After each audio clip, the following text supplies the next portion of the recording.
আমরা অনেকেই রবি সিম ব্যবহার করি, কিন্তু রবি সিমের নাম্বারটি কিভাবে বাইর করতে হয় আমরা অনেকেই জানি না, যার কারণে আমাদের অনেক সময় অন্যের সহায়তা নিতে হয়। আমার এই ভিডিওটি দেখে আপনারা খুব সহজে আপনাদের রবি সিমের নাম্বারটি বাইর করতে পারবেন।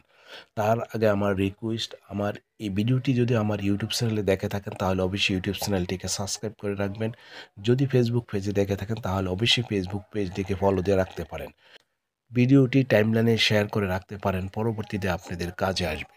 আমি কি করব, মোবাইলে থাকা ডায়াল প্যাডটিকে প্রথমে ওপেন করে নিচ্ছি। ডায়াল প্যাডটি ওপেন করার পরে এই আইকনটির উপর আপনারা ট্যাপ করে দিবেন। ট্যাপ করে দেওয়ার পরে আপনারা লিখবেন *2# লিখে আপনারা কল এই অপশানটির উপর ট্যাপ করে দিবেন। ট্যাপ করে দেওয়ার পরে একটু লোডিং নেবেন। লোডিং নিয়ে আপনাদের কিন্তু মোবাইল নাম্বারটি কিন্তু এখানে শো করবে। দেখেন লোডিং নেওয়ার পরে আমার যেই নাম্বারটি, আমার রবি সিমটি, সেই নাম্বারটি কিন্তু দেখেন এখানে দেখাচ্ছে।